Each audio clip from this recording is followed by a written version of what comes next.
Bonjour à toutes, bonjour à tous, bienvenue dans cette conférence, la présentation de l'exposition Paris 1874, inventer l'impressionnisme au musée d'Orsay qui vous est présentée aujourd'hui par notre conférencière intermède Tatiana Mignot.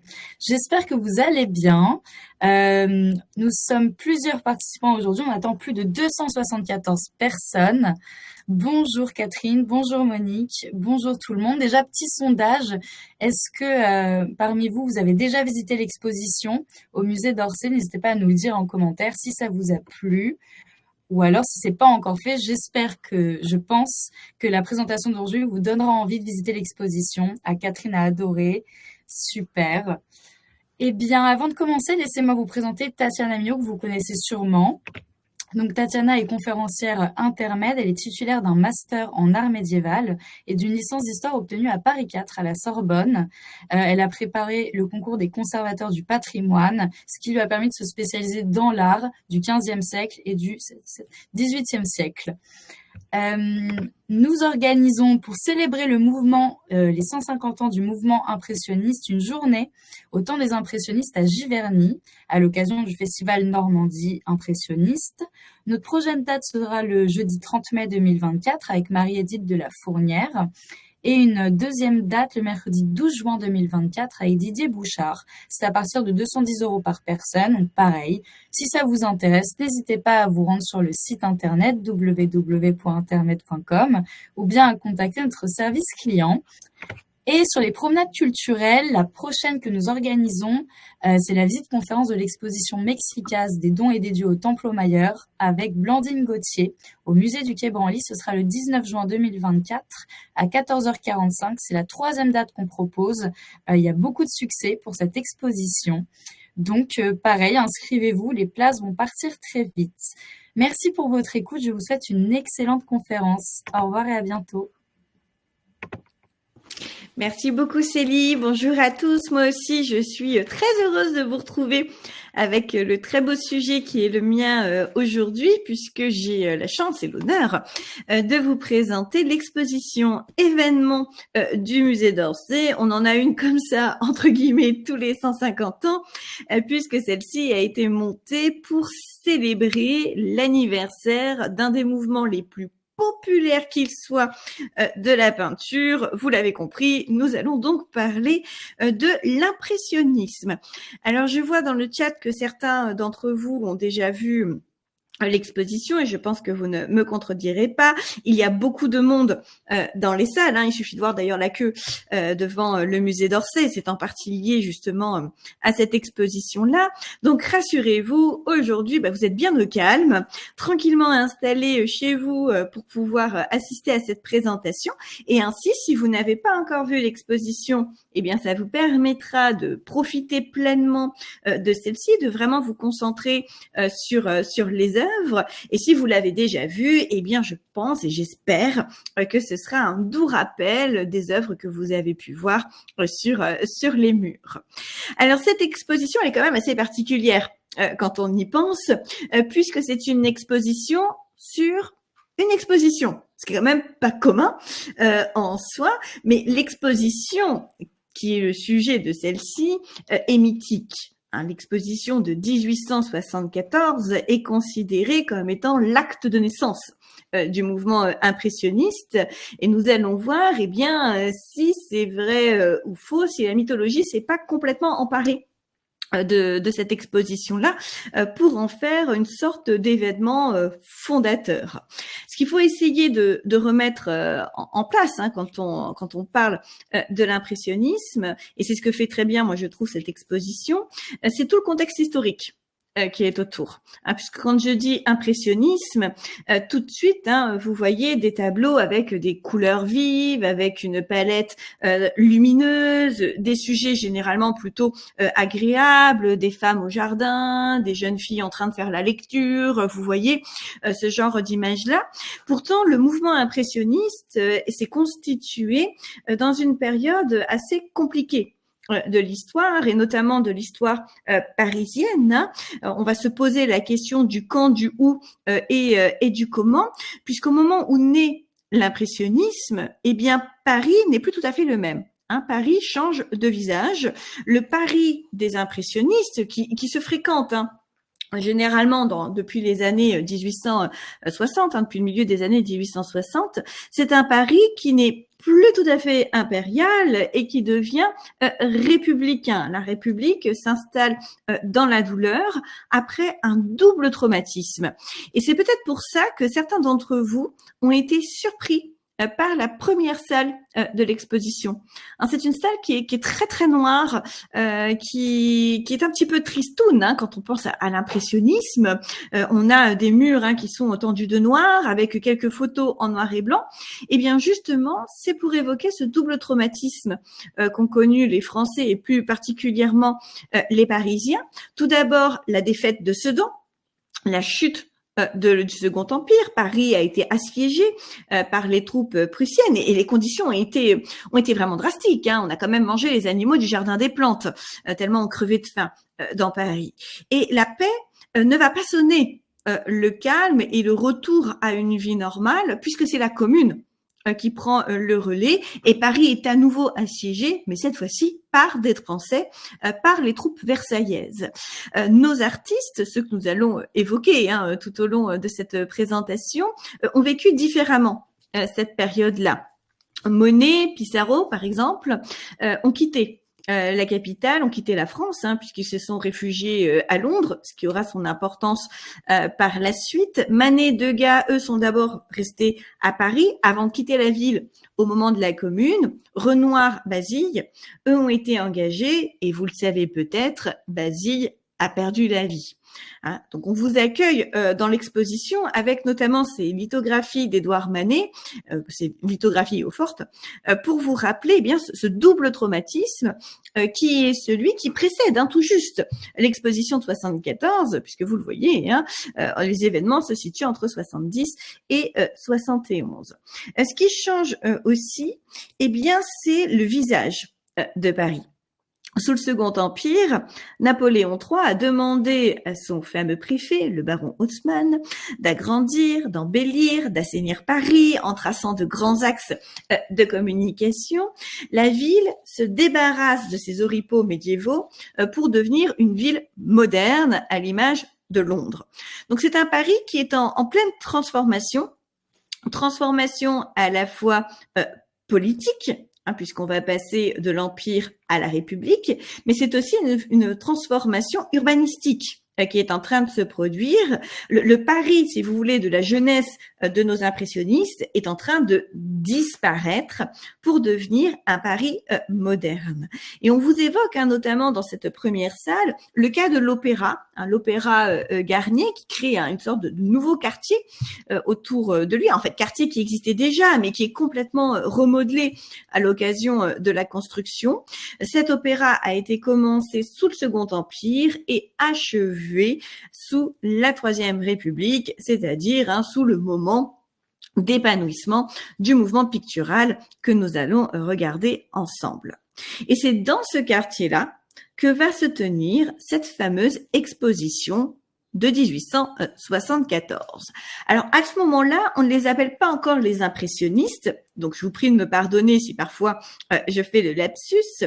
Il s'agit d'une société anonyme coopérative des artistes peintres, sculpteurs et graveurs qui ont loué au 35 boulevard des Capucines les anciens ateliers du très fameux photographe Félix Nadar.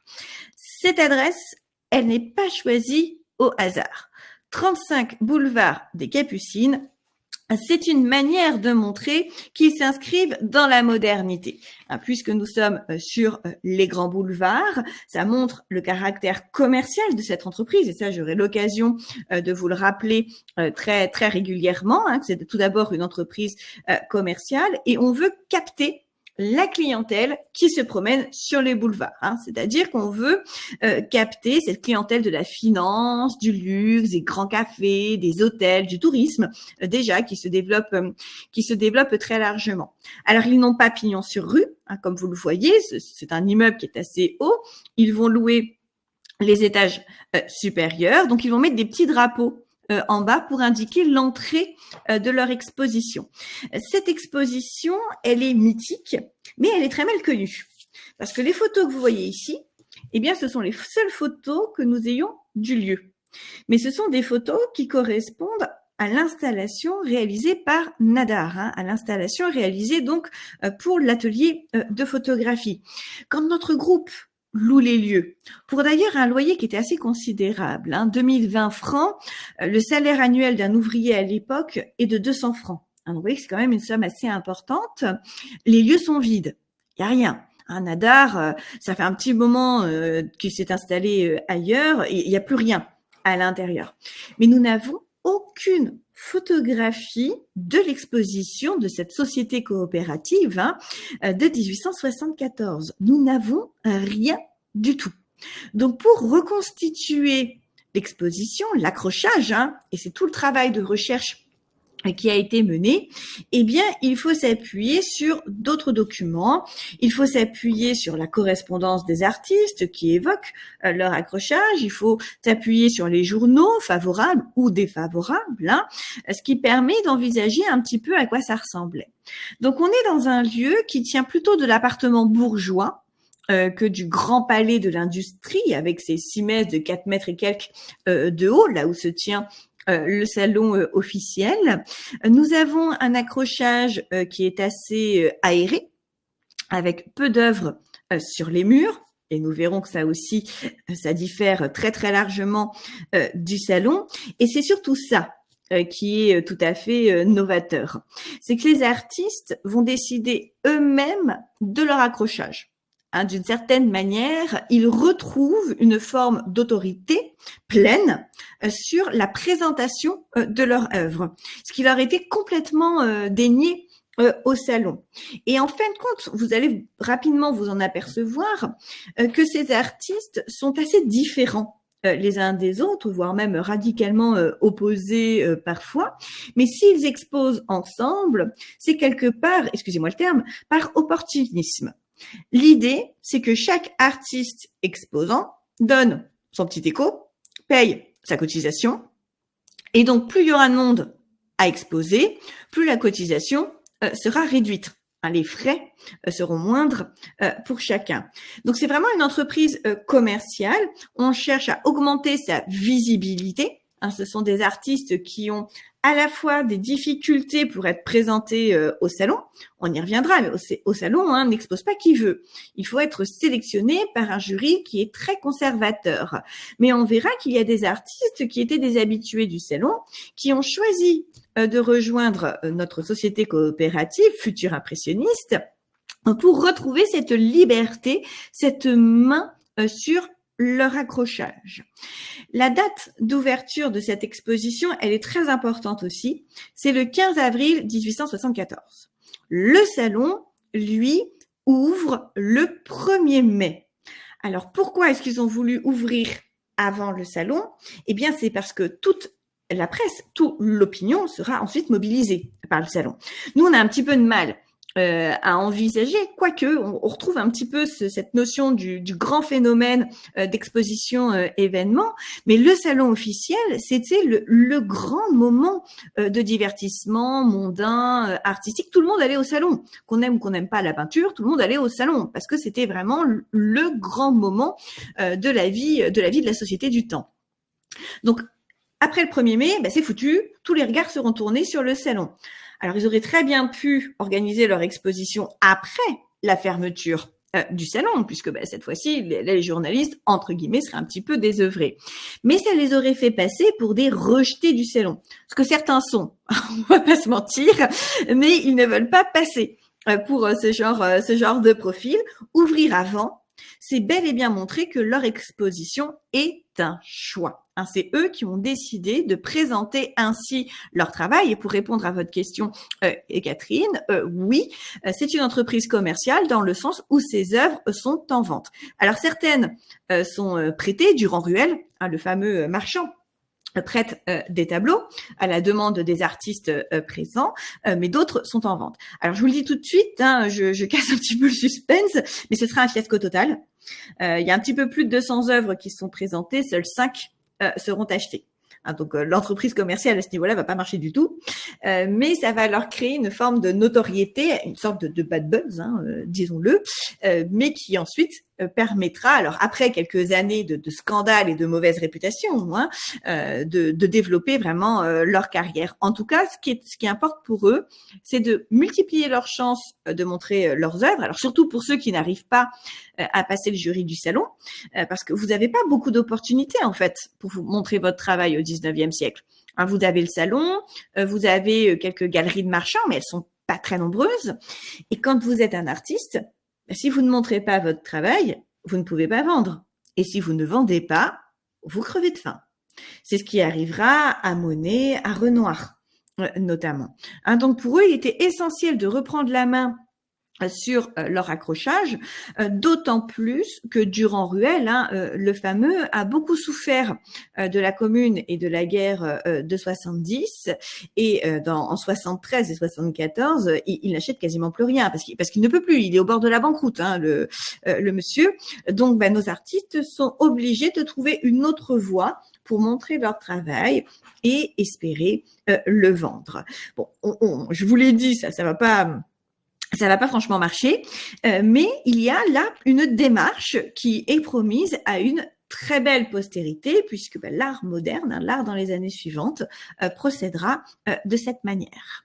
Les historiens de l'art ont beaucoup parlé de cette exposition de 74. On a analysé certains des tableaux les plus fameux qui étaient présentés, mais il n'y avait jamais eu un travail de reconstitution tel celui que vous pouvez voir à l'écran, qui est pourtant essentiel pour retrouver cette autorité que les artistes recouvrent sur la présentation de leur œuvre. Ici, vous avez la reconstitution hypothétique de la première salle, et vous pouvez remarquer que Renoir et Degas ont placé de façon très avantageuse leur œuvre, puisque ce sont ces tableaux qui accueillaient le visiteur. Donc deux très belles figures de Renoir, qui font d'ailleurs, surtout pour celle-ci, partie des prêts exceptionnels qu'Orsay a pu obtenir, puisque ce très beau tableau, La Parisienne, appartient au musée de Cardiff, au Pays de Galles, et l'œuvre, qui est un petit peu leur Joconde, n'a autorisation de sortie qu'une fois tous les 10 ans. Donc, c'est-à-dire que là, l'œuvre est présente à Orsay, mais si vous voulez la revoir, eh bien, avant 10 ans, il faudra aller à Cardiff. Sinon, vous ne pourrez plus la voir dans un autre musée. Cette œuvre, elle est intéressante parce que quelque part pour nous, elle pose le ton de ce que sera l'impressionniste. C'est une jeune femme qui, à l'époque, est considérée comme anonyme, mais bientôt deviendra une célébrité puisqu'il s'agit d'Henriette Henriot, qui est une amie de Renoir, une jeune actrice, mais qui connaîtra quand même pas mal de succès. Vous pouvez voir qu'elle est habillée avec une robe très à la mode, à la fois très élégante et sobre, mais plus que la robe, ce qui a intéressé Renoir, et on le sent bien quand on observe les détails de la robe, il n'y en a pas, eh bien c'est la couleur. Cette couleur, ce n'est pas n'importe laquelle. Vous voyez que c'est un bleu assez soutenu qui tire vers le violet, un bleu un petit peu indigo. C'est une couleur qui est toute nouvelle, qui vient d'être obtenue grâce à une formule synthétique et qui donc est devenue très à la mode parce que désormais on n'est plus soumis à l'arrivée des fleurs d'indigo, donc on peut produire de manière plus large et moins coûteuse. Et donc c'est une robe qui se veut moderne dans tous les sens du terme, à la fois par son style, mais aussi par la technique de teinture du tissu. Cette jeune femme, cette élégante, c'est une Parisienne avec un P majuscule. C'est une sorte d'allégorie de cette femme, un petit peu, vous voyez, mutine, impertinente, qui fait tout le charme de notre capitale. Elle se détache sur un fond neutre, très largement brossé. Et d'ailleurs, si vous observez la touche appliquée sur la robe, cette touche se laisse voir. La main de l'artiste est perceptible. Cette jeune femme, à la fois par ce tenue et par le traitement de la peinture, incarne à tout point de vue l'essence de la modernité en peinture et en matière de mode. Juste à côté, comme une sorte de diptyque, se trouve une autre figure qui évoque les lieux de divertissement devenus très à la mode, spectacles qui se multiplient à Paris. Aller au spectacle, aller au ballet, à l'opéra appartient au rituel social. Si en soi la peinture de spectacle existe depuis très longtemps, pensez au XVIIe siècle, on peint les spectacles donnés pour Louis XIV ou à la demande de Louis XIV afin de garder souvenir de l'événement et de la mise en scène. Mais c'est le spectacle en lui-même qui est figuré. Désormais vont apparaître d'autres types d'images qui font plus ou moins scandale, telle celle-ci, cette danseuse. Vous pouvez voir une petite fille qui est toute seule, là, qui appartient en soi à une sorte de cycle de la Parisienne, avec la jeune élégante qui est à côté. Contrairement à Degas, Renoir ne s'intéresse pas au contexte. Nous n'avons pas les coulisses, nous n'avons pas la scène, nous n'avons pas la salle de répétition.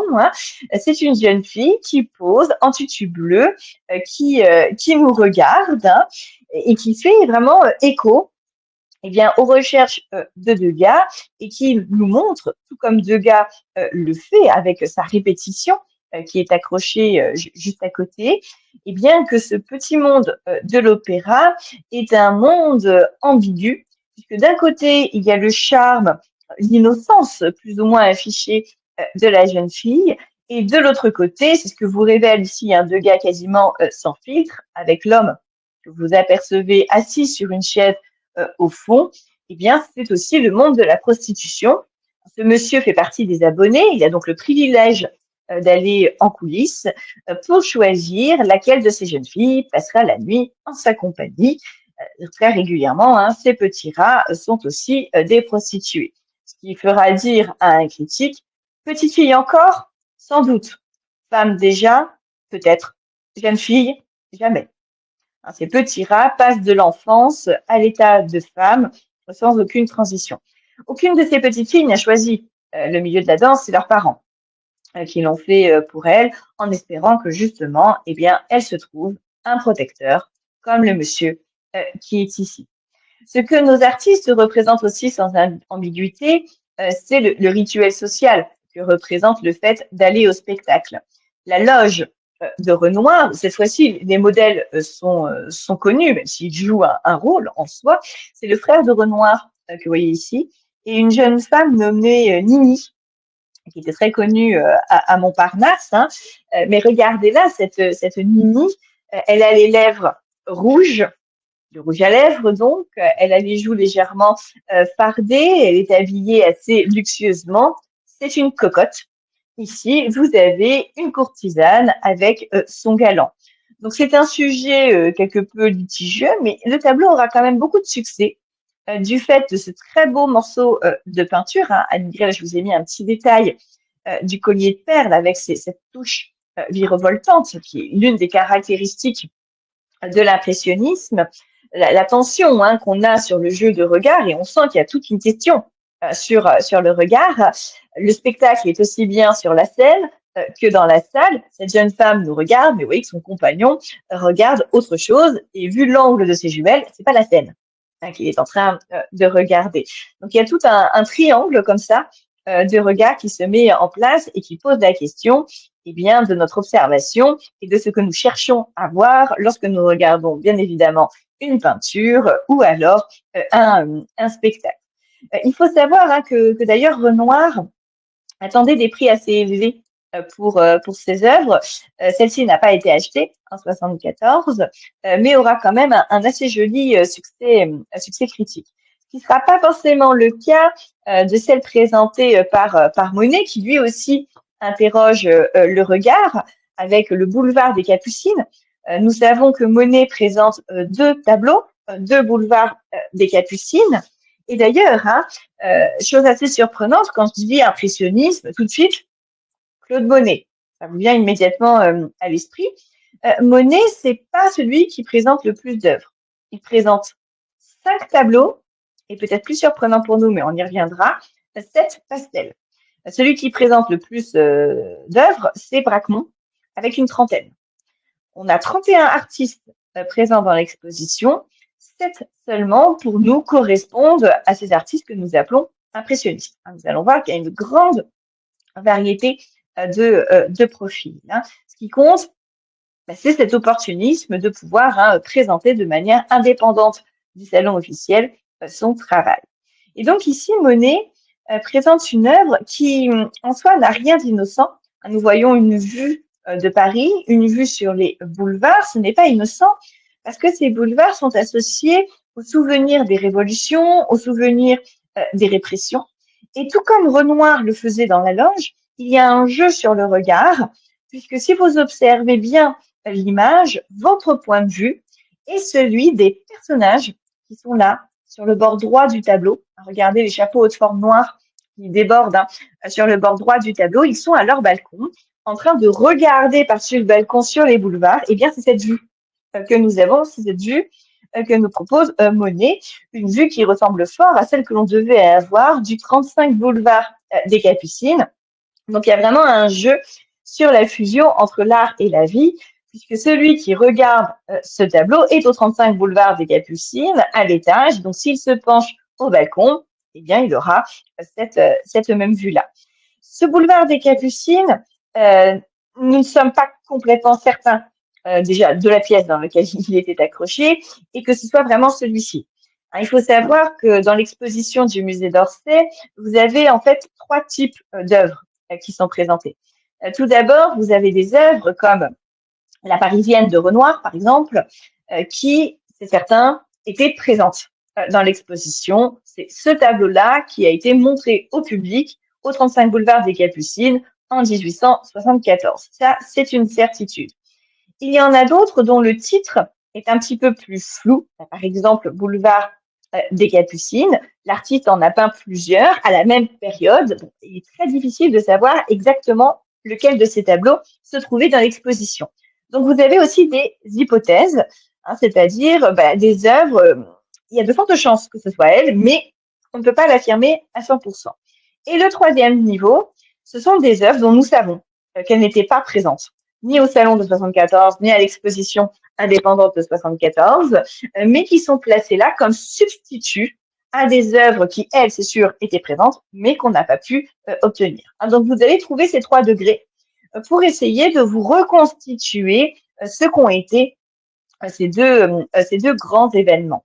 Alors, quand vous passez ce boulevard des Capucines, on vous a mis en fait 2 salles qui sont vraiment consacrées à l'exposition indépendante de 74. Une première avec les grands noms, Degas, Renoir, Monet, et une deuxième salle qui est beaucoup plus surprenante, qui va vous montrer la grande variété des profils présents dans l'exposition, puisque par exemple, entre Adolphe Félix Kals et le plus jeune, qui paradoxalement se prénomme doyen, il y a 40 ans de différence. C'est pas la même génération d'artistes. Vous avez aussi des statuts sociaux très différents entre Berthe Morisot, fille de préfet, grande bourgeoise, et Pissarro, par exemple, presque anarchiste, fils de marchand, ou Monet, fils de petits bourgeois, voire Renoir, fils d'artisan.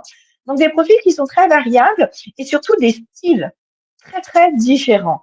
Quand vous regardez ce tableau d'Adolphe Félix Kals, on a un peu de mal à imaginer que ça ait trouvé sa place dans l'exposition impressionniste. C'est plutôt une œuvre qui s'inscrit dans le mouvement réaliste.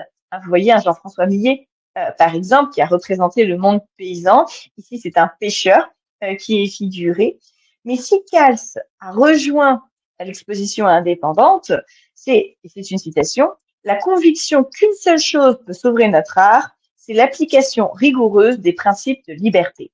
C'est-à-dire que c'est à l'artiste de choisir ce qu'il veut montrer et comment il va le montrer.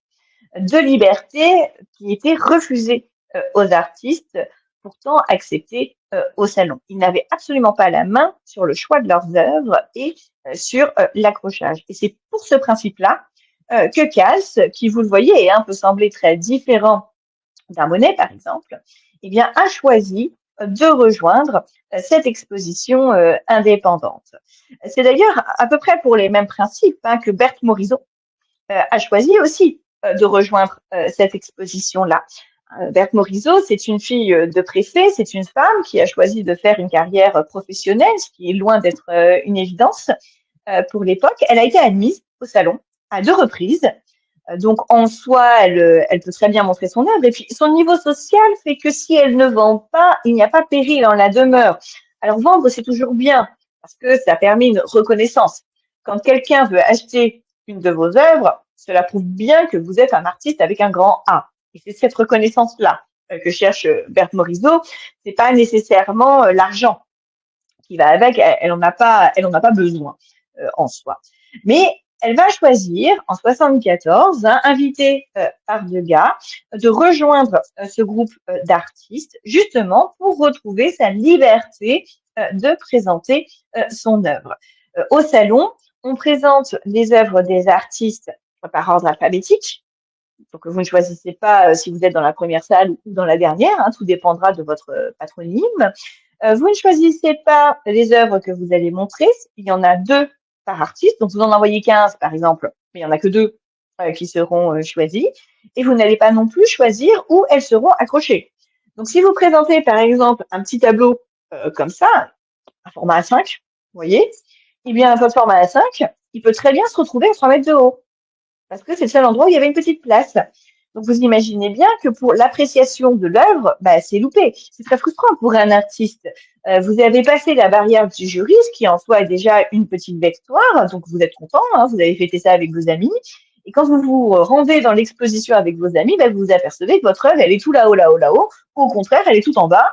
Et en fait, personne ne voit rien. Donc, c'est pour ça que les artistes qui se sont réunis dans cette exposition indépendante, eh bien, militent notamment pour leur liberté de choisir l'accrochage. Hein.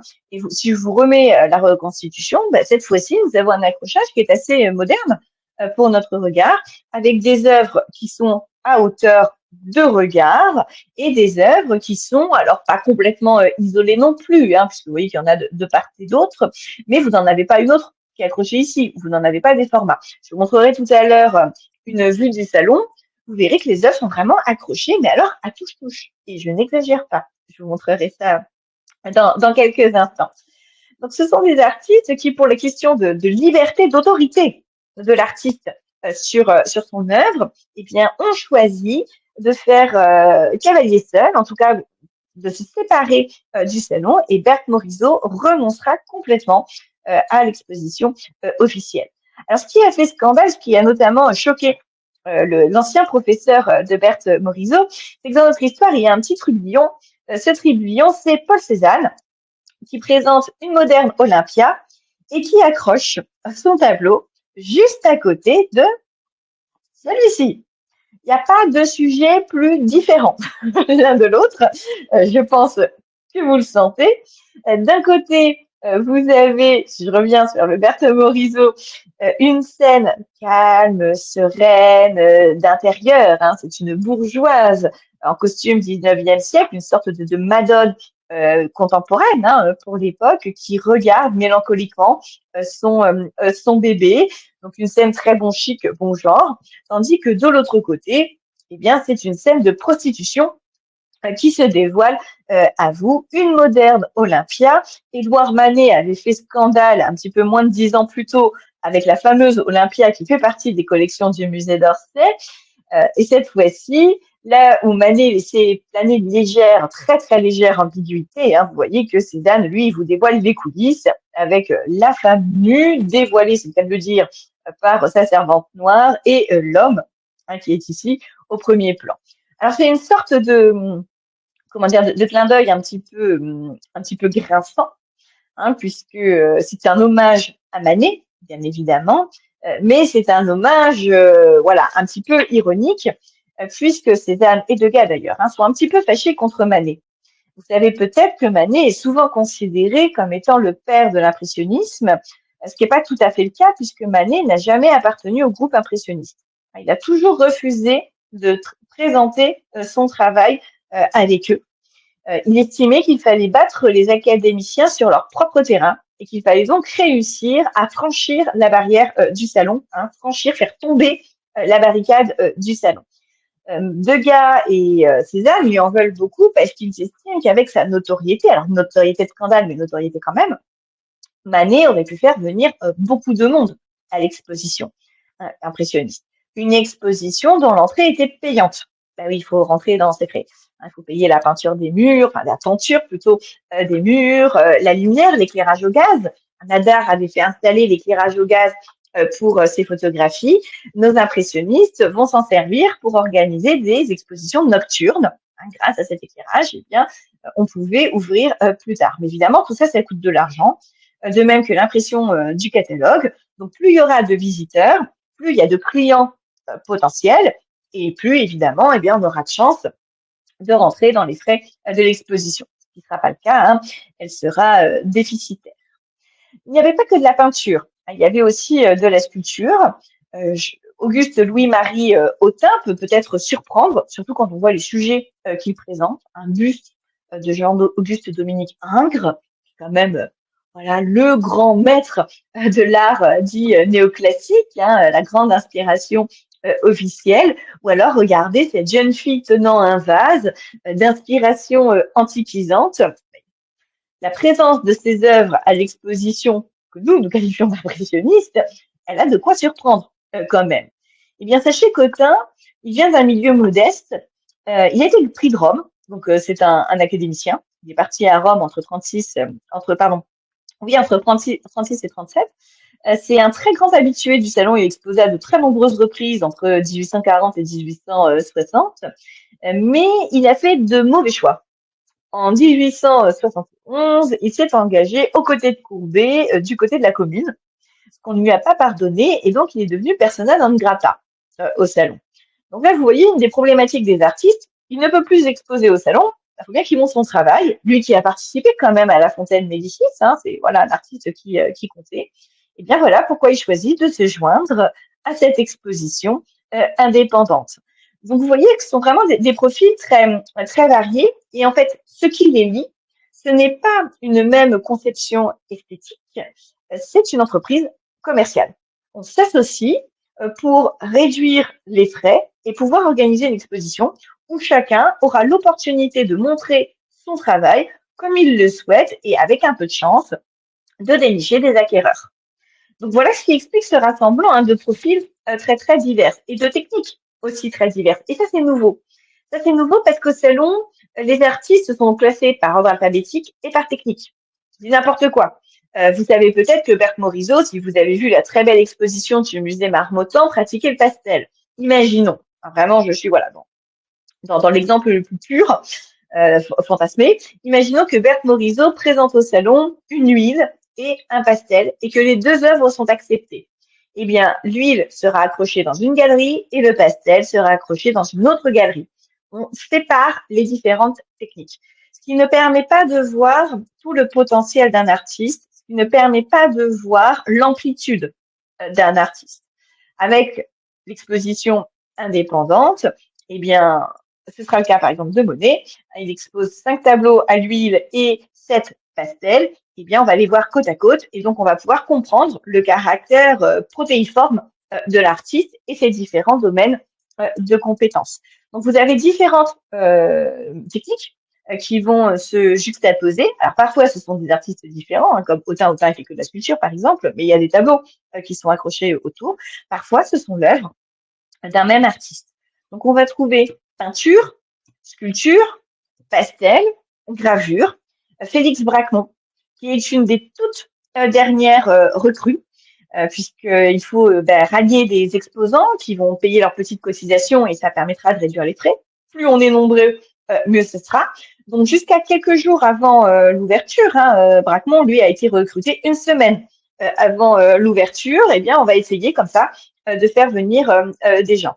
Alors, Bracquemond, c'est le plus gros exposant avec une trentaine d'œuvres, des gravures qui reproduisent des œuvres classiques, telles que celles que vous voyez ici, donc la Source d'après Ingres ou le Érasme d'après Holbein, mais aussi celle-ci, par exemple, la locomotive, alors que nous appelons pluie, vapeur, vitesse, d'après Turner, une œuvre qui a eu un impact considérable sur Monet et Pissarro, puisque je vous rappelle que ces deux artistes ont passé la guerre et la Commune à Londres.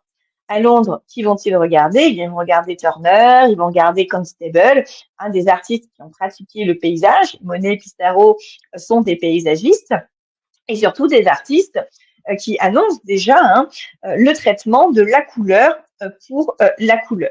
Bracquemont ici se livre à un véritable tour de force, puisque la gravure, c'est pas en couleur. La gravure, c'est du noir, c'est du blanc, et surtout, c'est essentiellement du trait. Donc là, il s'intéresse à une œuvre qui est antithétiquement, éthiquement opposée à ce que son médium lui permet. C'est-à-dire que Turner, lui, il travaille la matière picturale, il travaille le fondu des couleurs, il travaille des effets de matière, des effets de relief de la peinture. Bracquemont, lui, il va devoir transposer ceci grâce au trait. Donc, il y a déjà quand même une idée, vous voyez, de l'impression rendue que Bracquemont révèle ici avec cette gravure-là qui entre en écho avec celle de ses confrères. Vous avez d'autres œuvres, et c'est ça que moi j'aime beaucoup là dans l'exposition d'Orsay, c'est qu'on a constitué une sorte de cabinet d'art graphique avec des artistes qu'on connaît moins. Bon, Bracquemont encore, ça va, mais Autain, par exemple, Cal, ce ne sont pas des noms que vous connaissez. J'ai mal cliqué, excusez-moi. Antoine Ferdinand Attendu, c'est pareil. Je pense que voilà, c'est peut-être la première fois que vous regardez une de ses œuvres.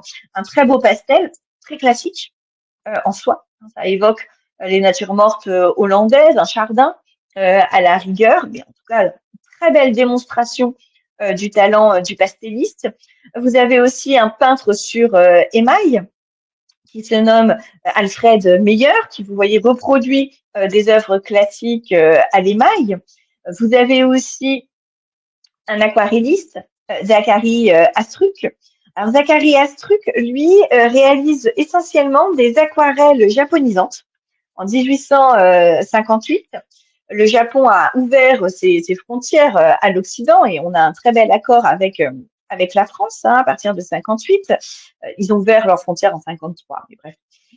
Le Japon sera présent aux expositions universelles de 67, plus tard de 78. Donc, il y a un afflux d'objets japonisants. Astruc est un ami de Manet, un talentueux touche-à-tout, passionné par l'art d'Extrême-Orient, et il choisit donc de présenter une série d'aquarelles. Voici une deuxième, d'esprit japonisant. Alors, ce ne sont pas des scènes japonaises, ce sont des occidentales que vous voyez, mais avec un environnement où se trouvent des objets japonisants. Donc, vous allez trouver kimono, porcelaine, ce genre d'éléments qui vont permettre donc d'évoquer cet afflux d'objets, des objets qui ne sont pas anecdotiques, puisqu'ils permettront un renouvellement des références occidentales. L'art d'Extrême-Orient aidera beaucoup la génération d'un Monet, par exemple, à renouveler les canons de l'art occidental. Par exemple, l'Occident utilise pour creuser la profondeur la perspective géométrique. J'ai un point de fuite et des diagonales qui vont venir se rejoindre vers ce point de fuite. Les Japonais ne travaillent pas du tout la profondeur de la même manière. Ils la travaillent par l'étagement des plans. Ce qui est en haut, c'est ce qui est au plus loin. Ce qui est en bas, c'est ce qui est au plus près de moi. De même, le cadrage. Les Occidentaux ont tendance à centrer le sujet. Et regardez, c'est ce que fait Astruc. Astruc centre cette jeune femme. Les Japonais, eux, ont tendance à décaler le cadrage, à couper des éléments sur le côté. Pensez par exemple au Nymphéa de Claude Monet. C'est exactement ce qu'il fera. Donc, cette influence d'Extrême-Orient, elle est essentielle dans le renouvellement de l'art occidental et elle passe, vous le voyez, comme ici, par ce genre d'œuvre et bien évidemment par les fameuses estampes dont vous voyez un exemplaire ici accroché au mur. Alors maintenant que vous avez saisi que cette exposition indépendante de 74, elle est très hétéroclite. Une trentaine d'artistes dont beaucoup pour nous n'appartiendraient pas au mouvement impressionniste, si on devait, entre guillemets, appliquer les règles de la catégorisation en histoire de l'art. C'est une entreprise qui est avant tout commerciale et qui vise à permettre aux artistes de retrouver la mainmise sur leur œuvre et son accrochage. Eh bien, maintenant, il est peut-être temps d'aller faire un petit tour au salon et voir à quoi cela ressemble pour comprendre à quel point cette exposition de 74, elle renouvelle la manière de présenter l'art, de présenter la peinture. Voici un tableau de Camille Caballo-Lassalle, qui a été acquis par Orsay très récemment, donc il est tout beau, tout propre, tout neuf, qui est un beau tableau en soi. Caballo-Lassalle est un artiste qui a surtout travaillé des scènes de genre, un petit peu mondaines. Regardez la tenue de la petite, là, au premier plan, ou alors de la dame qui est juste à côté. Hein. On sent bien que c'est presque un peintre de mode, si j'ose dire. Et justement, eh bien, il nous offre ici une vue du moment mondain par excellence, hein, puisque c'est une vue du salon. Et alors, la petite blague, c'est que Caballo-Lassalle a peint les personnages ici, les cadres. Par contre, il a laissé les tableaux en blanc. Et il a demandé à chacun des artistes de venir peindre son œuvre à l'intérieur du cadre. Donc là, vous avez une vraie vue du salon avec les œuvres qui étaient belles et bien présentes. Là, c'est Corot qui a peint son tableau en soi. Et regardez les cadres. Quand je vous disais que c'était à touche-touche, c'est vraiment à touche-touche. Il n'y a pas un espace vide. On est au Palais de l'Industrie, c'est-à-dire un bâtiment très, très imposant avec une très haute hauteur sous plafond. Il faut imaginer une sorte de all-over de tableau, quasiment du sol jusqu'au plafond. Et là, je pense que vous pouvez comprendre la frustration des artistes, puisqu'il y avait beaucoup d'œuvres exposées. On avait à peu près 200, un peu plus de 200 œuvres, je crois que c'est 235 très exactement, à l'exposition indépendante. Au salon, c'est plus de 2000. 7000 tableaux reçus, 2000 exposés. C'est énorme. Il y en a partout. Ce qui fait qu'on ne sait plus quoi regarder. Il est vrai que quand je dis salon officiel au 19e siècle, eh bien, on imagine tout de suite de la peinture d'histoire, hein, c'est-à-dire qu'on imagine ce genre de sujet, des épisodes tirés de l'histoire religieuse ou alors de l'histoire antique. Mais en 74, on vient après la Commune, après la chute du Second Empire. Donc évidemment, la Troisième République veut montrer qu'elle est différente de l'Empire. Donc certes, l'État achète ce genre de choses-là, mais le goût s'est un petit peu assoupli et l'œuvre qui aura une médaille d'or, c'est celle-ci, une œuvre de Jean-Léon Giraud, hein, qui est vraiment le grand maître de l'art officiel, qui est une œuvre de petit format. Regardez, 68 cm par 1 mètre. C'est un petit tableau qui entre facilement dans un intérieur bourgeois. C'est quand même plus difficile de caser ce genre de choses. Vous voyez, 2 mètres de haut, 1,40 m de large, que ce genre de choses-là. Plus facile à caser dans un appartement haussmannien. Et c'est un sujet qui est un sujet historique. L'éminence grise, c'est le conseiller de Richelieu, mais c'est pas la grande histoire. C'est pas, je sais pas moi, François Ier à Marignan, ou Jeanne d'Arc devant Orléans, ou Aliénor d'Aquitaine en croisade, enfin j'en sais rien. Vous voyez, c'est pas ce genre de sujet-là. C'est presque de la scène de genre. Alors on retrouve un faire extrêmement précis, très minutieux, très détaillé. Techniquement, c'est impeccable. Regardez hein, là le rayon de lumière ici. Mais il y aura une polémique autour de cette médaille d'or, puisqu'au salon de 74, les sujets qui sont le plus appréciés et qu'on trouve en plus grand nombre, eh bien, ce ne sont pas ceux de la peinture d'histoire, mais c'est notamment le paysage. Et pour beaucoup, eh bien, c'est Corot qui aurait dû obtenir la médaille. Corot qui est représenté à Orsay avec cette danse des bergères, qui est un substitut, puisque le Corot du salon de 74 est aujourd'hui dans une collection particulière japonaise et donc inaccessible, mais on voulait quand même vous présenter un Corot. On voulait aussi vous montrer que ce salon de 74, il est beaucoup plus souple que ce qu'on a eu tendance à imaginer. Et personnellement, moi, je trouve que c'est la véritable innovation de cette exposition, c'est qu'on parle beaucoup de l'exposition indépendante de 74, mais en fait, on ne sait pas trop ce qu'il y avait au salon officiel. Eh bien là, vous pouvez entrer dans une petite portion du salon avec un accrochage d'ailleurs qui est un petit peu plus dense que dans les autres salles pour essayer de faire fonctionner la machine à remonter le temps. Et ce qui est intéressant, c'est qu'on comprend bien que de un, le paysage est assez présent. Corot, c'est un peintre qu'on qualifie aussi souvent hein, comme un des précurseurs de l'impressionniste, avec une touche enlevée, des effets d'atmosphère. Regardez cette œuvre d'Émile Breton, alors qu'on connaît beaucoup moins, hein, Émile Breton, qui d'ailleurs expose en même temps que son frère. Hein, vous avez deux peintres nommés Breton. Émile Breton, lui, c'est plutôt un paysagiste. Regardez ce paysage de neige. Monet a peint des paysages de neige. Sisley a peint des paysages de neige. Mais la neige, c'est pas l'apanage des impressionnistes, de même que le travail sur la lumière. Quand on regarde ce tableau, on comprend bien que le sujet, c'est l'effet lumineux, hein, ce contre-jour lumineux et le rayonnement de ce soleil couchant sur la neige. Hein, le jeu entre la lumière artificielle qui apparaît des fenêtres et la lumière du soleil qui se couche derrière. Ce tableau-là était accepté au salon. Et vous voyez, quand je dis que le sujet de recherche de l'artiste est la lumière, très souvent, on pense impressionnisme. Eh bien, vous voyez qu'ici, on a des recherches qui sont communes, une touche qui est quand même beaucoup plus ferme que celle de nos amis impressionnistes, mais un sujet qui aurait tout à fait pu correspondre à leur volonté. De même avec ce tableau de Jean-Jacques Henner, qui d'ailleurs a été approché par Degas, qui aurait très bien pu se retrouver chez les indépendants, mais qui choisit quand même d'exposer au salon. Regardez cette femme au parapluie, un fond bleu, une tenue moderne. On n'est pas très loin de la parisienne de Renoir. Hein. Je vous la remets juste pour le plaisir, parce que c'est quand même un pur bonheur de regarder ce genre de choses. Vous voyez que la grande différence, c'est évidemment la touche. Hein, une touche beaucoup plus enlevée chez Renoir.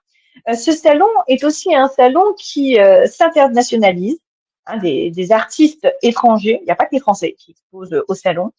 Alma Tadema, qui est un artiste britannique très recherché pour ses scènes antiquisantes, surfe un peu sur la vague d'orientalisme avec cette scène égyptienne, la mort du premier-né de Pharaon. On est aussi dans un sujet biblique, donc on est à la fois dans l'orientalisme et la scène d'histoire, mais vous avez aussi Marie Cassatt, qui appartient pas encore au groupe impressionniste, bientôt, mais pas encore. Elle est en Italie et elle envoie ce tableau parce que le Salon de Paris, c'est ce qui consacre un artiste. Si vous êtes accepté par le jury du salon, eh bien, ça veut bien dire que vous êtes un artiste avec un grand A. Petite parenthèse, ne vous inquiétez pas, Daniel, je répondrai à votre question d'ici quelques petites minutes et je vais vous montrer le tableau en question, comme ça vous aurez toutes les informations. Donc, Mary Cassatt est étrangère, j'enfonce une porte ouverte, c'est aussi une femme. Hein, on souligne souvent la présence de Berthe Morisot à l'exposition des futurs impressionnistes et on insiste sur son statut de femme. Eh bien, ce salon 74 est aussi un salon qui, entre guillemets, se féminise. Hein. On a 7% des artistes exposés qui sont des femmes. Henriette Brown, par exemple, qui est l'épouse d'un diplomate français. Elle voyagera avec son mari en Syrie, au Liban. Elle ramène des tableaux de ce style-là, donc toujours dans cette veine orientalisante. Vous avez aussi Marie Bracmont avec Marguerite. Ici, c'est tiré de Faust, le grand ouvrage de Goethe. D'ailleurs, petite parenthèse, Marie Bracmont est l'épouse de Félix Bracmont que nous avons vu tout à l'heure. Les Bracmont, en exposant l'un au salon et l'autre à l'exposition indépendante, permettent à leur nom de se diffuser très largement dans le milieu artistique. C'est aussi une stratégie. Et ce qui est intéressant, c'est que plus tard, Félix Bracmont reviendra au salon, tandis que Marie Bracmont, elle ira avec les indépendants. Donc, la position n'est pas forcément intangible. Hein, ils peuvent varier. On dit aussi souvent que l'actualité est l'apanage de l'exposition impressionniste. C'est absolument pas le cas. Regardez ici. Ah pardon, excusez-moi, je crois que non, c'est bon, excusez-moi, c'était mon écran. Mais là, j'avais l'impression que la légende avait un petit peu sauté. Alors déjà que l'image n'est pas très bonne qualité, ça m'aurait dérangé. Auguste Lançon, lui, a été ambulancier lors de la guerre de 70. Il était peintre et donc il produira ce genre de scènes. Vous voyez que ce sont des scènes d'histoire, puisqu'on parle d'une guerre, mais une guerre d'actualité. C'est de la peinture d'actualité. Même chose avec la sculpture. Vous avez ici cette sculpture, alors là, par contre, la légende est coupée, veuillez m'excuser, qui s'intitule Gloire aux vaincus. Donc évidemment, c'est l'idée de la gloire des Français revanchards. Et on va rester dans cet esprit-là avec l'œuvre d'Hélène Berthaud, une femme. Vous voyez, vraiment, on a essayé d'insister sur le fait que il y avait pas que des hommes, et c'est pas parce que Berthe Morisot est une femme qu'elle pouvait pas exposer au salon. Au contraire, elle y avait bien été reçue. C'est un autre choix qui fait qu'elle est avec les indépendants. Et Hélène Berthaud présente cette œuvre, Vae Victoribus, qui est un jeu de mots sur Vae Victis, c'est-à-dire malheur aux vainqueurs, malheur bien évidemment aux Prussiens. Voilà l'idée. Donc l'actualité, elle est évoquée soit d'une manière un petit peu allégorique, telles les deux sculptures que je viens de vous montrer, soit comme une sorte de reportage documentaire militaire, tel ce que vous voyez ici. Et c'est ce genre d'œuvre que l'on aime et que l'on veut voir, puisqu'évidemment, ça a une connotation tout à fait particulière pour ces Parisiens qui ont vécu ces épisodes-là. Ce qu'il faut aussi essayer de comprendre, c'est que la frontière donc entre les deux est pas intangible. Déjà, vous avez peut-être pu comprendre que c'est pour eux. Certains artistes comme Henner, on aurait pu les retrouver chez les impressionnistes, d'autres qu'on attendrait peut-être plutôt chez les impressionnistes avec un travail sur la lumière comme Breton, sont au salon. Donc c'est un petit peu pour eux, mais surtout la frontière elle n'est pas imperméable. C'est-à-dire que certains artistes vont jouer sur les deux tableaux. Par exemple, Lépine, Stanislas Lépine, il présente des œuvres au salon, il est reçu au salon, il est accroché au salon et il présente aussi des œuvres à l'exposition des indépendants. Pourquoi est-ce qu'il fait ça? Eh bien, pour augmenter la visibilité de son œuvre. 3500 visiteurs à l'exposition des indépendants. C'est pas mal, mais c'est rien comparé aux 300 000 du salon. Alors évidemment, pour un artiste qui aurait l'opportunité, comme Lépine ou de Nitis, d'exposer au salon, il est très difficile de refuser celui-ci. 300 000 visiteurs, vous imaginez la visibilité accrue si votre tableau est exposé correctement. C'est ça tout le problème. Donc certains vont choisir de jouer sur les deux tableaux. C'est aussi le cas de Lepic qui présente des gravures à l'exposition indépendante et des peintures de type allégorique, telle celle-ci, au salon officiel. Degas, par contre, ne l'acceptera plus et on aura une règle qui exclura de l'exposition impressionniste, désormais on utilisera ce terme-là, toute personne présentant ses œuvres au salon. Et il y a des personnages qu'on voudrait voir dans l'exposition indépendante, mais qu'on ne peut voir qu'au salon. C'est le cas de Manet, avec ce très beau prêt de la Washington National Gallery of Art, le chemin de fer, Manet très proche des impressionnistes, ami de Monet, ami de Degas, grand ami de Berthe Morisot, qui présente ici une œuvre d'une radicale modernité. Regardez cette femme très bon chic, bon genre, avec son chapeau, le petit chien, le petit cavalier King Charles. Aujourd'hui, il faut avoir le chihuahua dans le sac à main, mais à l'époque, c'est plutôt petit King Charles. Elle est en train de lire, donc c'est une femme cultivée, c'est une femme de la bonne société. Pareil, regardez la tenue de la petite, on sent que voilà, on est dans la bonne société. Par contre, où sommes-nous? Derrière la gare Saint-Lazare. Que font-elles là? Ça, on n'en sait rien. Cette ambiguïté rend le tableau acceptable aux yeux du salon. Ce n'est pas le cas de celui-ci. Regardez, là, vous avez notamment une jeune femme dont on voit les mollets. Vous en avez d'autres avec des masques. On est au bal de l'opéra, celui qui est organisé pour le carnaval. Ce que vous voyez là, ce sont des échanges entre des prostituées et leurs clients. Ce qui choque, ce n'est pas le style, ce n'est pas l'image actuelle, c'est le non-respect de la bienséance. La convenance ici est bafouée et on ne peut pas montrer ce genre de choses. C'est la même idée avec la loge d'Eva González, proche amie de Manet, qu'on connaît beaucoup moins que Berthe Morisot. Eva González, elle aussi, refuse de présenter ses œuvres à l'exposition indépendante et au contraire envoie au salon. Je suis en train de voir que visiblement il y a un petit problème avec le son. Est-ce que vous m'entendez bien avant que je ne poursuive sur ma lancée? Est-ce que vous pouvez me faire un petit retour dans le chat pour vérifier? Alors Catherine me dit oui. Oui, c'est beaucoup mieux. Bon. Alors allez savoir, il y a peut-être un pigeon qui est passé au-dessus de la maison et ça a coupé la connexion, mais bon, apparemment c'est parfait. Bon. Donc je continue. Excusez-moi pour cette interruption, mais j'avais peur d'être en train de parler toute seule, ce qui m'est déjà arrivé. C'est pour ça que je préférais m'interrompre. Donc Eva González, elle refuse d'exposer avec les indépendants. Elle envoie plutôt ses œuvres au salon. Donc celle-ci est refusée. Vous voyez qu'on a un sujet qui est très très proche du Renoir. Donc effectivement, ça à l'exposition indépendante, ça se choquerait pas du tout. Ça créerait une correspondance. On a la même idée sur le jeu de regard. Qu'est-ce qui choque? À nouveau, c'est une femme maquillée, c'est sans doute une courtisane avec son client. Bon, voilà, la convenance n'est pas respectée, on ne peut pas présenter ce genre de choses-là. Par contre, son pastel, la matinée rose, est accepté.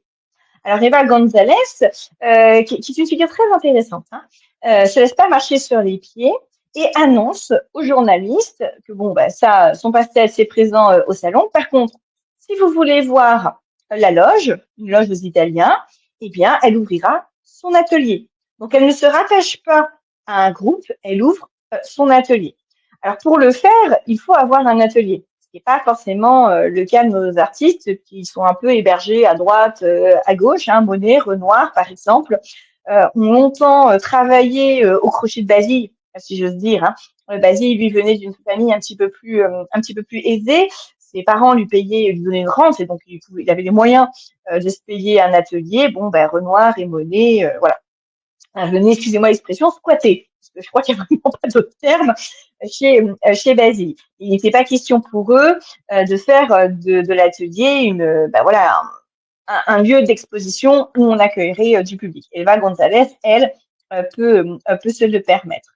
Et donc, si je reviens sur sa matinée rose, vous voyez que ça, c'est un sujet qui est très proche, pour ceux qui connaissent bien l'œuvre de Berthe Morisot, de certains sujets que Berthe Morisot proposait avec une ambiance un petit peu 18e siècle, des tonalités pastel. Donc, une œuvre qui, en soi, ne choquerait pas, là aussi, à une exposition impressionniste. Le décalage vraiment que vous avez entre les indépendants et le salon, c'est une question de regard sur le sujet. C'est peut-être pas le sujet en tant que tel. Si je prends l'exemple des blanchisseuses, voici une œuvre de Jules-Émile Saintin, que vous connaissez certainement pas, qui présente donc une blanchisseuse de lin. Regardez cette jeune femme, c'est une femme en costume du 19e siècle avec son tablier, on voit la devanture, derrière. Bon, on est dans un sujet en soi qui rappelle Émile Zola, qui rappelle tout à fait des sujets d'un Degas. Mais justement, si je vous montre un Degas, regardez, là il y a une grande différence. Degas, il ne nous montre pas le contexte. Degas, il nous montre une figure isolée qui est quelque part un petit peu perdue dans l'effort. On sent à quel point cet acte répétitif a épuisé cette femme-là. Elle est perdue dans ses pensées, elle n'est même pas à ce qu'elle est, en fin de compte. Alors que l'autre, là, la petite la remet. Regardez comme elle vous aguiche, comme elle vous regarde. Ces blanchisseuses, très souvent, sont aussi les courtisanes. Elles arrondissent les fins de mois avec la prostitution. Vous allez me dire, du coup, la convenance, on n'y est pas. Mais oui et non. Isolée comme elle l'est, vous voyez, c'est une sorte d'avertissement. Méfiez-vous, là, de ce petit peuple. Méfiez-vous de ces femmes de mauvaise vie.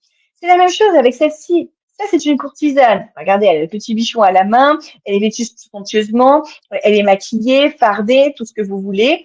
Le tableau s'intitule Splendeur. Il faisait partie d'un diptyque dont le deuxième panneau s'intitulait Misère. Splendeur et misère des courtisanes. Ça vous rappelle peut-être quelque chose? Eh bien, c'est volontaire. Vous voyez qu'il y a une sorte de regard allégorique, moralisateur. C'est un avertissement. Faites attention, vous allez vous perdre de réputation et vous allez perdre le salut de votre âme. Alors qu'ici, chez Degas, il n'y a pas de jugement. Vous voyez, il n'y a pas un regard mirabiliste ou il n'y a pas un regard accusateur.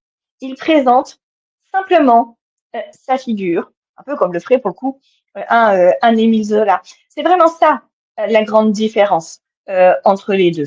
Vous remarquerez aussi qu'il y a des sujets qui sont parfois très très proches. Nous parlions des fameux coquelicots tout à l'heure. Monet présente ceci, mais au salon, Charles d'Aubigny présente cela, un champ de coquelicots. Le sujet est exactement le même. Ce qui en diffère cette fois-ci, c'est le traitement.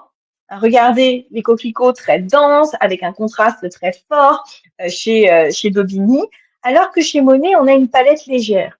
Mais la grande différence, elle est dans la conception de la peinture. Si je vous remets le d'Aubigny, observez les coquelicots. D'Aubigny, c'est, comme nous tous, qu'un coquelicot, c'est une fleur rouge, aux pétales légers, avec un cœur noir. Bien, regardez, c'est ce qu'il représente. On voit les cœurs noirs de ces coquelicots. Quand je regarde un champ de coquelicots, avec le vent qui les balaye, je sais qu'ils ont un cœur noir, mais je ne les vois jamais. Monet, lui, Il ne représente pas ce qu'il sait, il représente ce qu'il voit.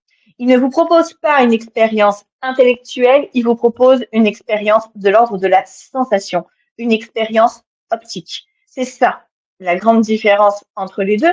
Là, on a une composition qui tient entièrement par le dessin, qui est du ressort de la sensation optique, mais de la sensation quand même, alors que chez Daubigny, il y a toujours des petits dessins préparatoires, des pochades, et il représente ce qu'il sait. Observez aussi le contraste donc des couleurs, les jeux d'ombre et de lumière beaucoup plus accentués.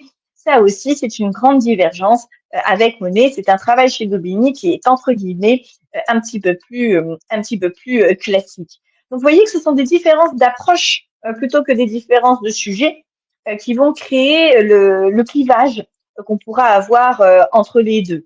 Vous avez toute une salle un morceau de salle qui est réservé à Berthe Morisot. Vous en avez un autre avec des vues telles celle-ci. Je résiste pas à vous montrer Sisley, même si je suis un petit peu en retard et je vous prie de m'en excuser. Mais j'aime bien vous montrer Sisley parce que généralement, quand on parle des impressionnistes, on fait toujours un impasse sur Sisley. On parle de Monet, on parle de Renoir, on parle de Degas. Parfois, on va jusqu'à Pissarro. Bon, maintenant, on parle beaucoup de Berthe Morisot aussi. Mais Sisley, on le met toujours de côté. Et alors, le pauvre, eh bien, c'est celui qui ne connaîtra jamais de succès. Il sera toujours mis de côté. Alors que vous le voyez, les œuvres qu'il propose, ici ou celle-là, sont d'aussi grande qualité que les précédentes et participent à cette transcription de ce que je vois et non de ce que je sais. Car ici, c'est un moment particulier qu'il représente.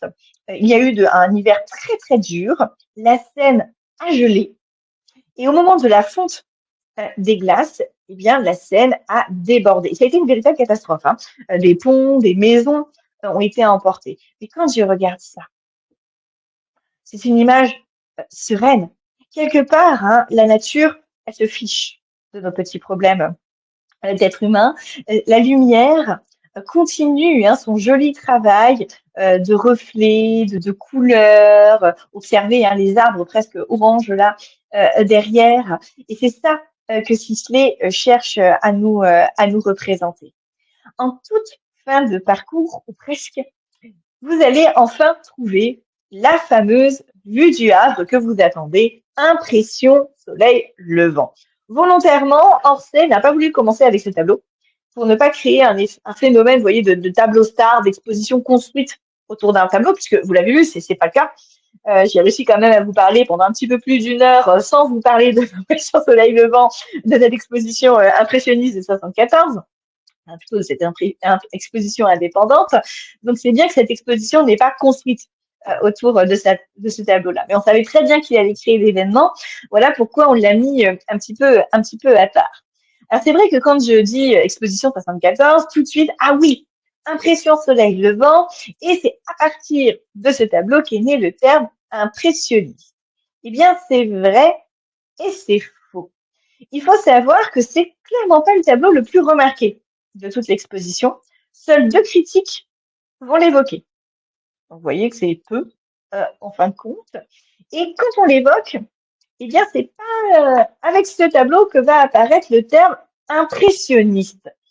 Celui qui est quelque part à l'origine de ce terme, c'est un critique qui s'appelle Louis Leroy, qui est contre ce mouvement de peinture, et qui imagine une sorte de dialogue entre lui et un peintre paysagiste nommé Vincent. Et à la fin de sa visite, vous avez ceci. Je me disais aussi, puisque je suis impressionné, il doit y avoir de l'impression là-dedans. Et quelle liberté, quelle aisance dans la facture. Impression, bien sûr que je suis impressionné. Et c'est en fait un autre critique qui se nomme Castagnari qui réagira en disant que oui, ce sont des impressions.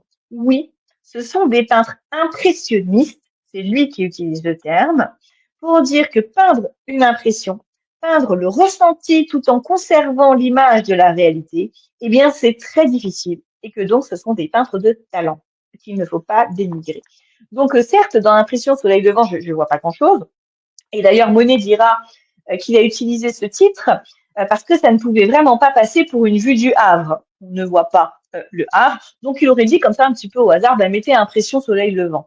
C'est pas du tout du hasard. Monet est un artiste qui contrôle vraiment son œuvre, il exposera ce tableau à plusieurs reprises de son vivant et il ne changera jamais le titre. Hein, donc c'est bien que c'est un titre parfaitement raisonné. C'est vrai que ce terme d'impression, il est peu choqué pour une œuvre achevée. Impression Soleil levant est un tableau terminé avec une signature, donc c'est bien qu'il est terminé, ce n'est pas une esquisse. Mais le terme d'impression existe déjà dans le monde artistique.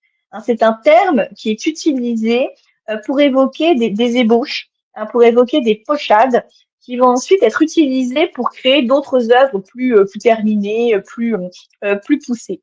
Et c'est sans doute un certain Eugène Boudin qui mettra sur la voie Claude Monet sur ce genre de tableau. Hein, Boudin rencontre Monet très tôt dans la carrière de celui-ci, puisqu'à ce moment-là, il dessine des caricatures. En fait, il gagne sa vie en croquant, en caricaturant les touristes à Deauville, Trouville, Honfleur, etc. Il gagne plutôt bien sa vie d'ailleurs. Hein. Il vend ses caricatures 120 francs pièce, ce qui est plutôt très très bien en soi. Et Boudin va lui dire, vous avez un très joli coup de crayon, mon garçon, mais il faut arrêter ces cochonneries. Venez peindre sur le motif avec moi. Et c'est Boudin qui initie Monet à la peinture de ciel, à ses poésies météorologiques. Il me semble que c'est Baudelaire qui utilisait ce terme-là. Là, vous avez un autre pastel de Boudin. Et alors, regardez, ça c'est un pan qu'on connaît beaucoup moins dans la production de Claude Monet, des pastels. C'est un pan qu'on connaît vraiment pas dans son travail. Hein. Le grand public, généralement, c'est la première fois que vous les voyez. Et pourtant, en 74, Monet présente 5 toiles, peinture à l'huile, mais 7 pastels. Donc, plus de pastels que de toiles. Ce qui montre bien que pour lui, c'est une part importante dans le sens de la réflexion de son travail. Et donc, il veut le montrer au public. On voit déjà ce travail sur la couleur pure, travail qu'évidemment, on retrouve en bonne place dans Impression Soleil levant.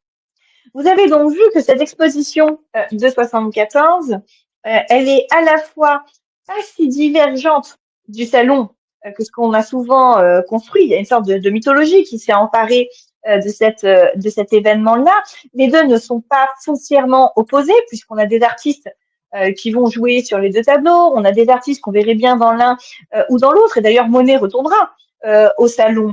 Degas aussi. Hein. Faut savoir quand même que Monet et Degas n'ont pas été présents à toutes les expositions. Il me semble, impressionniste. Il me semble que c'est 3 pour Monet et 4 pour Degas. Celle qui en a fait le plus, c'est Berthe Morisot, 7 sur 8. Elle en manque une parce qu'elle vient de donner naissance à sa fille et qu'elle est trop affaiblie pour pouvoir se préoccuper de son exposition. Mais ils n'hésiteront pas à revenir au salon, à part donc Berthe Morisot qui n'y mettra plus jamais les pieds, parce que le salon offre une visibilité. Hein, vraiment, cette exposition 74, c'est avant tout une entreprise commerciale qui regroupe des artistes dont le lien est une communauté d'intérêt exposés ensemble et pour le moins cher possible. L'exposition 74, elle ne crée donc pas de groupe impressionniste. Même si le terme impressionniste apparaît avec cette exposition-là, le groupe ne s'y identifie pas tout de suite. D'ailleurs, Degas, il n'aimait pas ce mot-là. Degas, il aurait voulu qu'on les appelle les intransigeants. Il était un petit peu comme ça, Degas. Il faut attendre 1877, donc la 3e exposition dite impressionniste, pour que vraiment on ait cette communion de style et d'esthétique que nous appelons l'impressionniste. Et c'est l'exposition du grand scandale. Hein, vous avez ici cette illustration du Charivari du 16 avril 1877 avec, vous voyez, hein, le policier qui se met devant cette femme enceinte qui veut rentrer dans l'exposition. Non mais madame, entrez pas là-dedans, vous risquez de faire une fausse couche, hein, tellement il y a des horreurs. D'ailleurs, il y a une sorte de phénomène de réaction dès 74. Hein. C'est le roi, je crois, hein, qui dit qu'en 74, il y avait tellement de croûtes, il y avait de quoi faire de bonnes côtelettes en chapelure. Vous voyez un petit peu l'idée. Donc parfois, les critiques n'ont pas forcément l'œil, puisque l'exposition de 77, la première vraie exposition impressionniste, puisque le groupe s'appelle comme ça désormais. Hein, en 74, c'est une société coopérative. Hein, c'est pas le groupe impressionniste. Hein. En 77, ça y est, le terme est utilisé par les peintres et vous avez une débauche de chefs-d'œuvre, puisque vous avez donc la gare Saint-Lazare qui est présentée. Il y en a plusieurs. Ce qui fera qu'un des critiques écrira, de toute façon, j'ai rien pu voir, il y avait trop de fumée dans cette histoire-là. Hein, le sujet, à nouveau, c'est la lumière, un sujet moderne, une gare, hein, mais c'est plus la lumière qui intéresse Monet, la réfraction de la lumière à travers la vapeur, la fumée, etc. Vous avez aussi le Moulin de la Galette de Renoir qui est présenté, qui tord le cou à la grande peinture d'histoire avec son format qui est celui de la peinture d'histoire, mais qui ne vous raconte pas une histoire. Hein, ce tableau vous raconte plein d'histoires. Et vous n'êtes pas là pour faire grandir votre âme, vous êtes là pour profiter d'un moment d'esthétique, hein, d'un moment de plaisir visuel et quelque part d'imagination. Vous avez aussi les dindons de Monet, et puis je pourrais continuer comme ça pendant longtemps. Vous avez les toits rouges de Pissarro, etc., etc. Et Orsay conclut je trouve de manière très pertinente et très élégante avec ce tableau de Gustave Caillebotte, peintre en bâtiment. Caillebotte qui vient de rejoindre le groupe, hein, qui est un mécène du groupe, puisque Caillebotte, il a beaucoup d'argent et il aide ses amis en leur achetant des tableaux. Il achètera une quinzaine de tableaux à cette exposition de 77, ce qui permet à Monet, à Renoir notamment, de ne pas crever de faim, hein, ni plus ni moins. Mais Caillebotte, c'est aussi un peintre. Hein, et donc Orsay, qui consacrera sa prochaine exposition à Gustave Caillebotte, eh bien, conclut, je trouve, de manière très élégante, puisque là, vous avez quelque part eh bien, le petit teaser sur la suite de l'histoire, avec donc cette exposition qui mettra en valeur aussi bien le rôle de mécène de Caillebotte que son travail de peintre. On a souvent eu tendance à s'axer soit sur l'un, soit sur l'autre. Ben, cette fois-ci, voilà, il y aura les deux, et notamment le titre précis de l'exposition, hein, c'est Peindre les hommes. Et donc vous voyez que c'est justement des peintres en bâtiment qui ont été choisis. Donc, je trouve que c'est un joli clin d'œil pour la suite de leur programmation. Cette exposition aura lieu à partir du mois de septembre, le 14, si ma mémoire ne me fait pas défaut. En attendant de vous présenter cette magnifique exposition, en tout cas qui s'annonce absolument somptueuse, eh bien moi je vous remercie déjà très chaleureusement pour votre attention, et puis voici quelques conseils de lecture, hein, puisque je sais que certains d'entre vous sont de grands curieux et de grands lecteurs. Donc, je vous conseille bien évidemment le catalogue de l'exposition qui est pas trop érudit, franchement, ça va. Il s'adresse aussi au grand public. Alors, il y a des chapitres qui sont plutôt pour les spécialistes avec des questions d'argent, etc. Mais bon, ça reste très intéressant. Vous avez aussi cet ouvrage qui vient de sortir de Laurent Manœuvre, Quand les impressionnistes s'exposaient, qui revient sur l'ensemble des expositions impressionnistes et notamment les dissensions du groupe, hein, parce que ces expositions-là seront vraiment des sujets de discorde entre les membres du groupe, mais c'est intéressant aussi de voir comment le groupe se délite, se constitue, etc., etc. Et un ouvrage plus accessible, hein, puisque ces deux-là, on est dans la catégorie Beaux-Arts. Faut compter, je crois que celui-ci, le Laurent Manœuvre est à 35 € et celui-ci doit être à 49, comme à peu près tous les catalogues d'expo. Et celui-ci, donc, de Gérard Denisot, Les impressionnistes, publié chez Larousse. Ça coûte une quinzaine d'euros. Les reproductions sont très, très belles. C'est une synthèse assez grand public, mais qui, je trouve, a le bon goût de vous montrer un peu le panel de ces impressionnistes. Donc, il n'y a pas que Monet, Renoir et Degas qu'on a tendance à faire. Il y a du Pissarro, il y a du Sisley, notamment. Il y a un Riva Gonzalez. Enfin, bref, voilà. Vous avez un petit peu le panel général. Si vous connaissez moins bien le mouvement, c'est un ouvrage qui peut être très intéressant pour vous. À nouveau, un grand merci pour votre attention et puis pour vos gentils messages que je vois défiler dans le chat. J'espère que vous avez passé un bon début d'après-midi en ma compagnie. Merci beaucoup Tatiana pour cet exposé très intéressant. Je pense que tout le monde a passé un très bon moment. Nos clients sont ravis, rien qu'à le voir dans les commentaires. Avez-vous des questions sur la conférence, sur ce qui a été dit? On vous écoute. J'ai l'impression que c'était...